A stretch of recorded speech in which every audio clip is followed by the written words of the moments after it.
احباب نے کہ مصر میں قاہرہ کے قریب، قاہرہ جو کیپٹل ہے، قاہرہ کے قریب مصر میں کوہ مقطم ہے، جبل مقطم۔ اس جبل مقطم کی غاروں میں ایک اللہ کی بندی، ایک عاشق، اللہ کی عاشقہ رہتی ہے، اور اس کا عالم عشق عجیب ہے۔ حضرت ذوالنون مصری کہتے ہیں میں اس کی زیارت کے لیے اور اس سے عشق کا سبق لینے کے لیے اور اس کے احوال جاننے کے لیے چل پڑا۔ میں جب وہاں گیا بہت تلاش کیا، وہ تو نہیں ملی، مگر کچھ اور عابد زاہد لوگ، عبادت گزار لوگ مل گئے۔ میں نے ان سے پوچھا اس عاشقہ کا، اس دیوانی کا جو عشق الہی میں دیوانی ہو گئی۔ انہوں نے کہا ذوالنون کیا بات ہے، داناؤں سے بھاگتے ہو اور دیوانوں کو تلاش کرتے ہو؟ انہوں نے کہا داناؤں سے بھاگتے ہو، دیوانوں کو تلاش کرتے ہو؟ اس نے کہا میں آیا ہی دیوانے کی تلاش کے لیے، مجھے پتہ بتا دو۔ انہوں نے کہا جائیں اس سمت، آگے ایک بڑا سا پتھر آئے گا، وہ پتھروں کی کسی چٹان پر بیٹھی ہوگی۔ حضرت ذوالنون پہنچ۔ جو آدمی طلب سے بے نیاز ہو جائے اس کو عزت ملتی ہے۔ جو پیچھے پڑا رہے میری عزت نہیں کر رہے لوگ، مجھے کرسی اچھی نہیں دے رہے، میرا نام نہیں لے رہے، جو ان چیزوں میں پڑا رہے وہ ساری زندگی کڑ کڑ کے نہیں مر جاتا ہے، اس کی کوئی عزت نہیں کرتا۔ مجھ سے لوگ محبت نہیں کرتے تو اس سے کوئی محبت نہیں کرتا۔ جو ان تمام چیزوں کی طلب سے بے نیاز ہوتا ہے لوگ اسی سے محبت کرتے ہیں، اس کی عزت کرتے ہیں، اس کو مانتے ہیں۔ کیوں؟ وہ اللہ کرواتا ہے، کیونکہ وہ طلبگار ہے صرف اللہ۔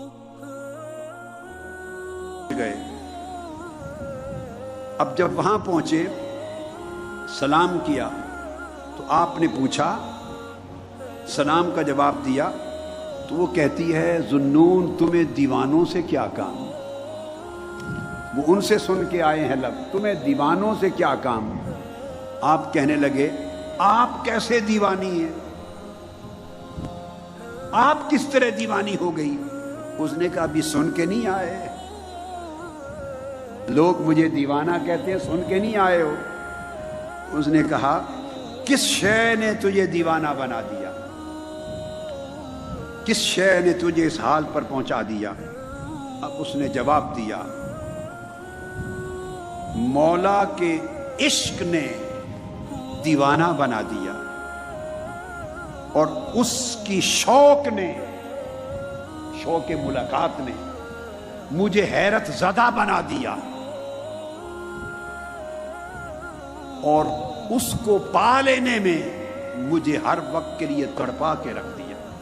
اس کی دریافت نے، اس کو پا لینے، معرفت نے، اس کے عشق نے دیوانہ بنا دیا، اس کے شوق ملاقات نے مجھے حیران و متحیر کر دیا، ہر شے سے بیگانہ کر دیا۔